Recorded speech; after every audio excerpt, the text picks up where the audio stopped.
The surgical amphitheater gleamed like a cathedral of sterility arcs of pale blue light diffused across glossy walls, while medical drones floated silently in holding patterns above. Everything on Zirakoth was quiet. Always quiet. Measured. Controlled. And for Dr. Alex Rourke, a man who'd once performed a field tracheotomy with a pen casing and plastic wrap in a collapsed commuter tunnel, it was maddening. 3 days into the intergalactic medical exchange, and Alex had yet to touch a single instrument. No emergencies, no decisions, only observation.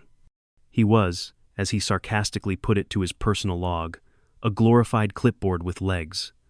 At the center of this temple of caution stood Dr. Velen, a Zirakoth of high caste and even higher condescension. Tall, with a lattice of bioluminescent veins rippling across translucent skin, Velen spoke in the clipped cadence of someone used to being obeyed without interruption. "Dr. Rourke," Velen said earlier that day during rounds, "your presence here is consultative only. You may advise. You may not intervene. Is this understood?" Alex had nodded, jaw tight. "Yes, loud and clear." "Volume is not clarity, doctor. Please remember, on Zirakoth, medicine is law as much as science." Now he stood again in the corner of Theater 4, arms crossed, watching a splenic regeneration technique that would have been groundbreaking anywhere else but here. It was old news. The surgeons moved in synchronized precision. No urgency, no stress. Alex stifled a yawn. That was when the doors blew open with a hiss. 4 security guards in midnight armor surged in, surrounding a hover gurney bearing a limp, armored figure. Blood deep purple and viscous coated the bedding in worrying quantities. 2 attending medics shouted in Ziraki, and Velen immediately stepped forward, his glow dimming in alarm. "Code Fesh," one of the medics announced. "High clearance, genetic ID, unconfirmed, condition, critical." "Who authorized transport here?" Velen demanded. "Royal Guard. They refused to identify the patient, said only that he must live." Alex moved closer instinctively, scanning the vitals streaming above the gurney. Pulse faint, respirations shallow, blood pressure collapsing. The readouts blinked and flickered as if the machine couldn't calibrate.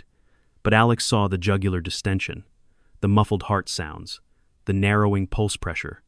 "Tamponade," he said under his breath. "Holy hell, that's a tamponade." Velen turned, sharply. "You are not cleared to speak. Step back." Alex didn't move.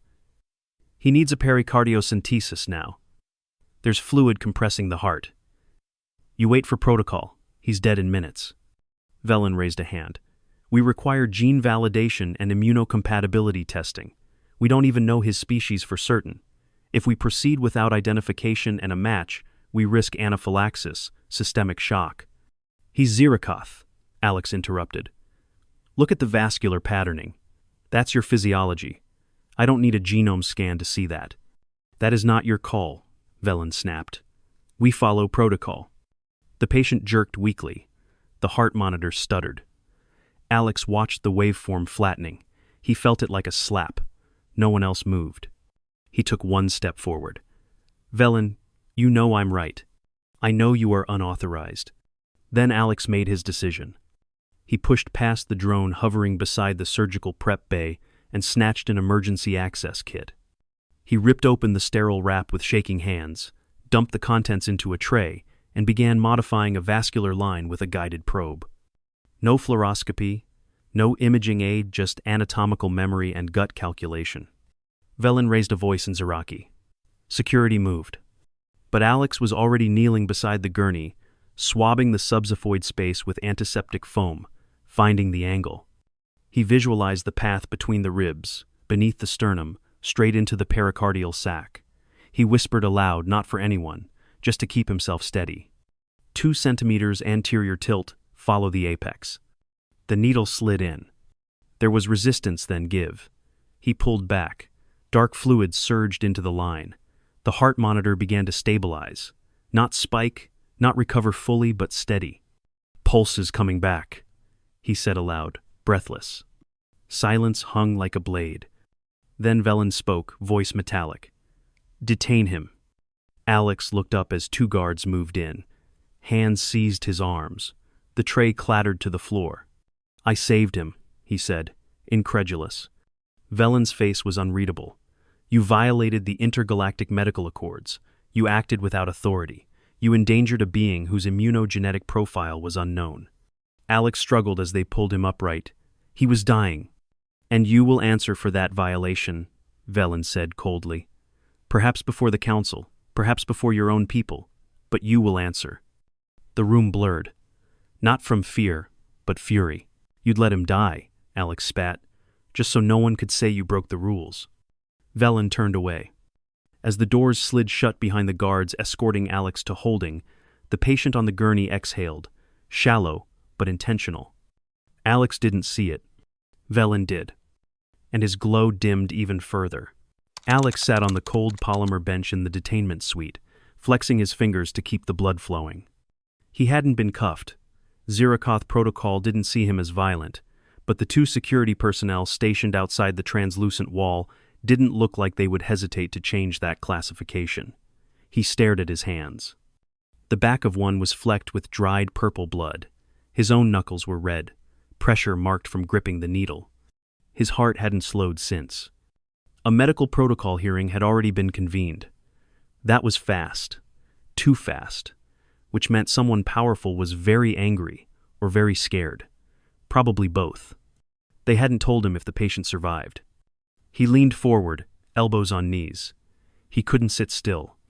His thoughts looped around the same tracks. He should have waited. He should have tried harder to convince Velen. He should have done something, anything else. But none of those alternatives ended with a beating heart. "Dr. Rourke," said a neutral voice overhead. "You are summoned." The wall shimmered, then faded into transparency. One guard stepped forward. Alex followed without a word.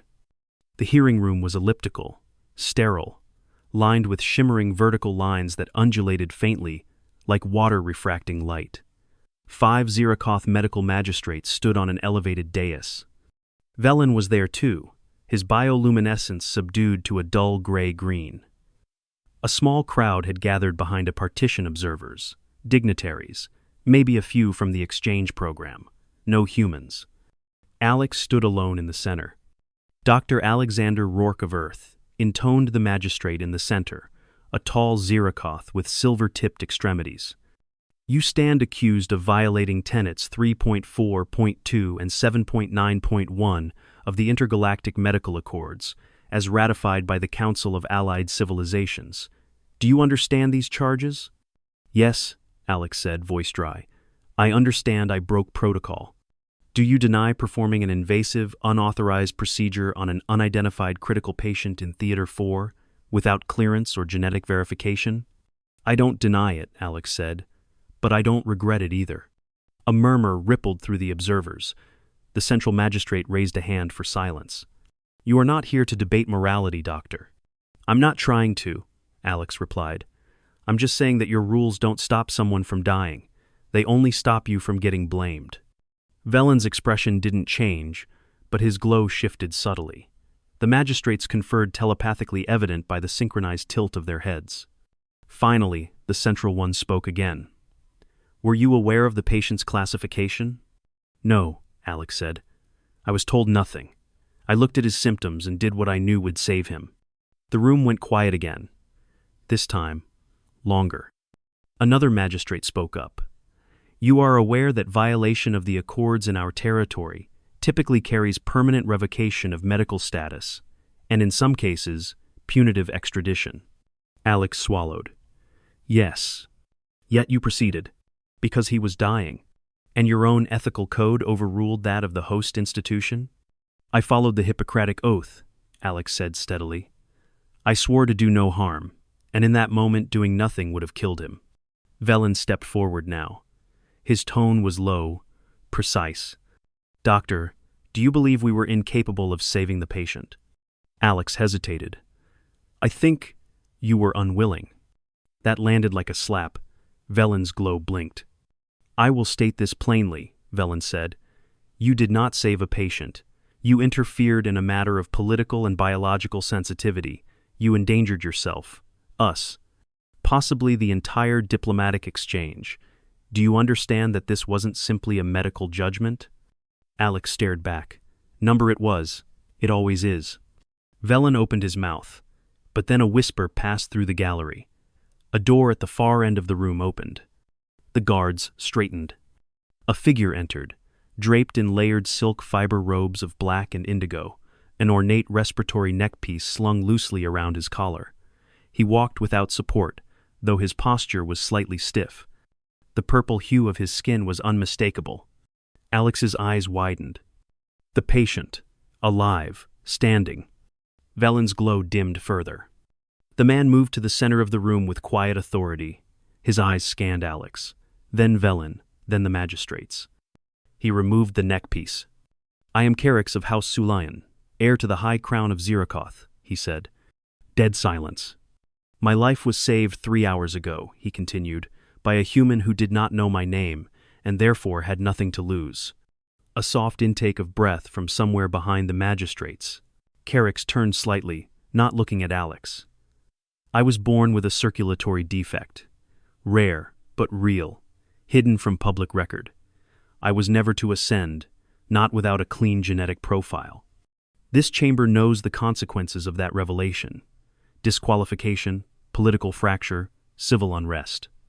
Velen remained silent, eyes fixed on the floor. Carix looked directly at him now. "You knew, didn't you?" Velen raised his head slowly. "I knew. You let me crash. I could not act without breaching constitutional code. I was bound. And you hoped I would either stabilize or die without intervention," Carix said softly. "Either outcome would protect the crown." No one spoke. Carix turned to Alex. "You, what is your name?" "Alex Rourke," he said, barely above a whisper. "Dr. Rourke," Carix said, and his voice carried now. "You saved my life without knowing who I was. That made you the only one who could." Alex couldn't find words. "I will not forget it," Carix said, "and neither will my family." He looked back at the magistrates. "This matter is no longer judicial. It is personal. The human doctor will not be punished. Not under my authority. Not under the crown's gaze." The magistrates stood still, then bowed, one by one. Carix left without waiting for acknowledgement. Alex stood there, still unsure if he was dreaming. The guards did not take him. Velen, finally, met his eyes. "You will be asked to remain on Zirakoth," Velen said, voice flat. "Not as a detainee, as an advisor to the royal court." Alex blinked. "Wait, what?" "The prince cannot be seen to favor you publicly, but you will be consulted, quietly, permanently, a gesture of gratitude and containment." "Containment?" Velen stepped closer. "You have become part of a secret, one that must not be spoken aloud. Your act was both a solution and a new liability." "I didn't ask for this." "No one ever does," Velen said. Alex looked around. Everyone was moving again, quietly, as if nothing had happened. He wiped his hands on the side of his coat. The dried blood was still there, a stain of proof that sometimes saving a life meant breaking every rule. And living with the silence that followed. It took less than a day for the official narrative to shift. The royal press liaison released a statement citing a minor cardiovascular incident involving Prince Carix, swiftly resolved by the elite staff of the Imperial Medical Wing. No mention of Theater 4. No mention of Alex. The footage of his intervention was sealed under royal directive, classified under Medical Emergency Protocol T9. A designation used so rarely even Velen had to request archival clarification. By the second day, Alex was moved into a secure suite inside the royal compound. He wasn't under arrest exactly, but the security clearance required to open his window controls told a different story. The room was spacious, overly ornate, and painfully quiet. The bed was too soft. The air smelled like filtered algae and violet resin. A week passed. He wasn't allowed to leave the compound without escort. He wasn't permitted to contact anyone off-world. He wasn't even allowed to access his medical exchange logs. The only interaction he had, beyond silent security escorts and food service drones, was with a liaison named Sereth, an emotionless Zirakoth scribe with the affect of an exhausted notary. "You will be summoned when needed," Sereth had said the first time they met. "Until then, you are to remain ready. Royal consultation is not bound by human scheduling norms. Alex wasn't even sure what that meant. Still, he waited. On the 9th day, the summons came. He was led through a narrow passage behind the compound's administrative wing, down several levels into what resembled a private clinical ward, not a grand throne room, not an audience chamber. A place that smelled like antiseptic and silence. Carrick sat on a reclining chair, one leg elevated. A subtle portable circulatory monitor pulsed near his shoulder. He looked up as Alex entered. "You kept me alive," the prince said without preamble. "Now I need you to help me stay that way." Alex nodded. "You're recovering well, but we need to talk about long-term management." Carrick gestured for the guards to leave. Only one remained, posted by the door, eyes straight ahead. "I know what's wrong with me," Carrick said. "A congenital pericardial anomaly. The atrial walls constrict at elevated metabolic pressure, pushing fluid into the sac. It was supposed to stabilize with maturity. It hasn't." Alex stepped forward. "And your people can't treat it, not officially. If the full medical record were entered into the dynastic database, I would be ruled ineligible to inherit," Carrick said. "Even palliative measures could expose the defect. I'm technically not a compliant genetic heir." "And no one's dared touch it," Alex said, beginning to understand the layers. "Because the first incision triggers a constitutional crisis." "Exactly," Carrick said quietly. "Velen tried, years ago, but the risk was too high, and if the court ever learned that someone covered for me, his career, his family line would be dissolved." Alex rubbed a hand over his face. "So why now? Why bring me in?" "Because," Carrick said, sitting straighter, "I almost died, and I need to live. Even if it means using someone the dynasty doesn't officially acknowledge." Alex met his eyes. "You want me to be your personal physician?" Carrick didn't answer right away. "Advisor, consultant. You won't be recorded as part of my medical team. Not even Velen will know everything. But you'll keep me alive. Quietly, if you accept." Alex walked to the far side of the room, staring at the glowing vascular scans displayed on the wall. "I don't even know the full structure of your heart. It's not human anatomy. I need diagnostics, real ones, advanced imaging, biochemical profiles. I need to understand your physiology properly before I can build a treatment plan." "I'll give you everything," Carrick said. "Off record, untraceable." Alex turned back. "That means you don't want a cure, you want a workaround." "I want to function," Carrick said. "To survive. That's more than I've had before." Alex exhaled slowly. "Then we start with a stress echocardiogram, non-invasive. Let me see how your system behaves under duress." Carrick nodded. "Do it yourself. No local staff." Alex hesitated. "I'll need to modify the equipment." The prince gestured to the corner, where a collection of cross-species medical tools had been quietly delivered. Equipment from the Interstellar Exchange Hub, human-compatible. Someone had anticipated this. Hours later, Alex sat alone in a makeshift diagnostic suite, scanning data that didn't make any damn sense. Carrick's pericardial lining wasn't just malformed, it fluctuated, oscillating between states of elasticity based on hormone cycles and oxygen saturation. It wasn't a stable deformity. It was dynamic, which meant it could be managed but only with constant monitoring and micro-adjusted pharmaceuticals. A permanent, external stimulator could work, but implanting one would leave a scar, visible in any scan. Unacceptable. So he would have to do it the old way, rotating medications, strict physical limits, and emergency fail-safes, and Carrick would have to follow the plan. Not exactly a prince's lifestyle. Alex recorded the protocols manually, coding each under an innocuous label. Stress Protocol Alpha, Routine Cardiac Tuning, Oxygen Reserve Plan. Carrick reviewed them all. "You think I can live like this?" he asked. "Better than dying," Alex said. Carrick didn't argue. Weeks passed. Alex adapted. He was still technically on assignment, a ghost in a palace. He began carrying 2 compads, one for official royal readings, one for actual medical data. His lab coat had no badge, and the only people who addressed him by name were Carrick and the lone sentry stationed outside the prince's ward. One evening, while reviewing pharmaceutical tolerances, Carrick set down his glass of water and asked, "Do you regret it?" Alex didn't look up, What? Saving me. Alex was silent for a long time. Then, Number, I regret the silence after. Carrick's nodded. It's a lonely thing, living because of something no one can say aloud. That's not just your burden, Alex said. You think you can carry that? I already am. Carrick studied him. You're not like most humans. That's not true, Alex replied. I'm just not afraid of getting blamed for doing the right thing. And that, Carrick said with a rare flicker of a smile, is exactly why they're afraid of you. Alex didn't smile back. He looked at the display of Carrick's heart rhythm, steady but imperfect, like a drumline constantly correcting its beat.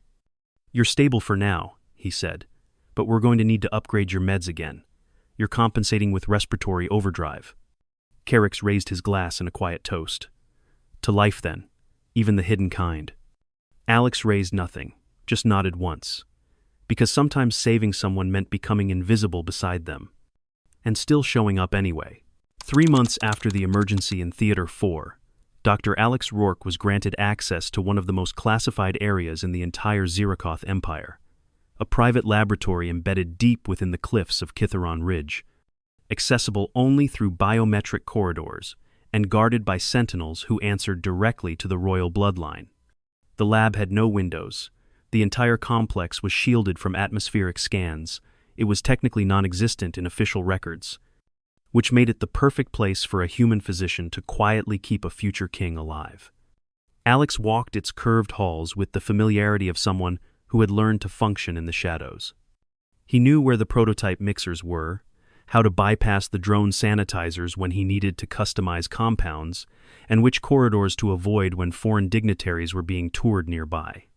He had developed a rhythm, not peace, but rhythm. Carrick's condition was no longer acutely dangerous, but it remained precarious. The prince's circulatory system still occasionally betrayed him during metabolic spikes.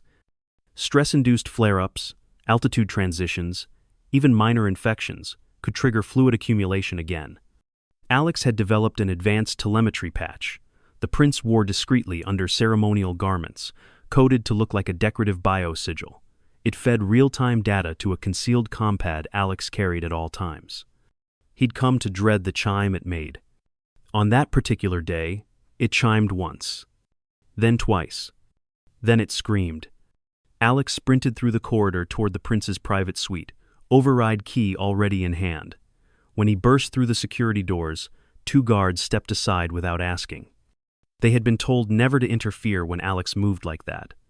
Carrick lay on the floor beside the wash basin, lips tinged with a faint bluish shade, his chest rising shallowly. His eyes fluttered, unfocused. Alex dropped to his knees and activated the patch manually, reading the vitals in rapid succession.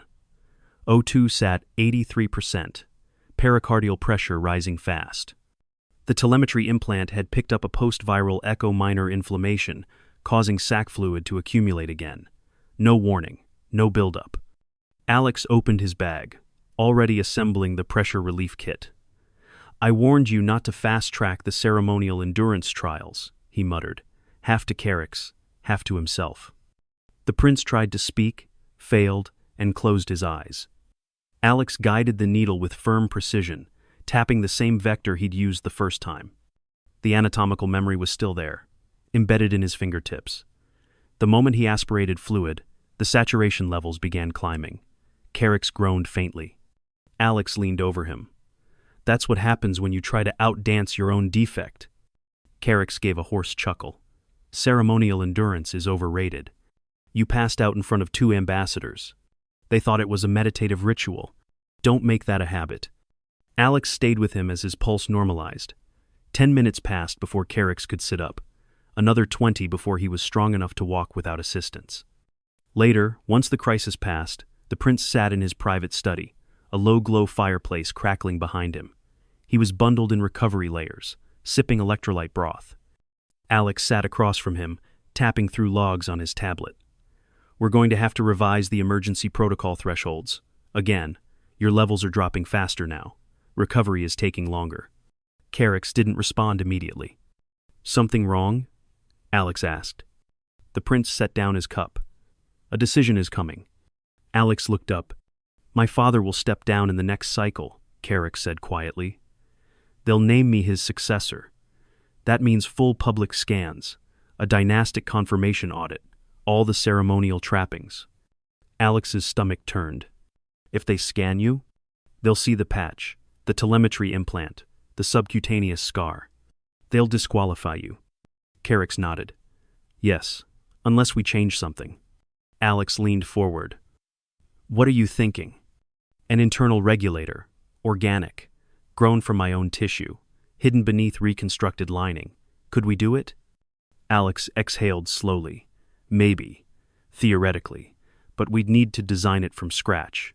It'd take months, and you'd be grounded during that entire period, no public appearances, no travel, no strain. I'm willing. You'd be vulnerable. I trust you. Alex stared at him. No sarcasm, no challenge. Just a prince asking for a second chance at life again. We'll start tomorrow, Alex said. Today, Carrick replied. By the end of the month, they had a viable graft prototype grown from Carrick's own pericardial cells, stabilized by an adaptive protein scaffold that Alex designed using terrestrial biotech models. The implant was small, flexible, and could actively compress fluid buildup while stimulating lymphatic dispersal. In human medicine, it would have won awards.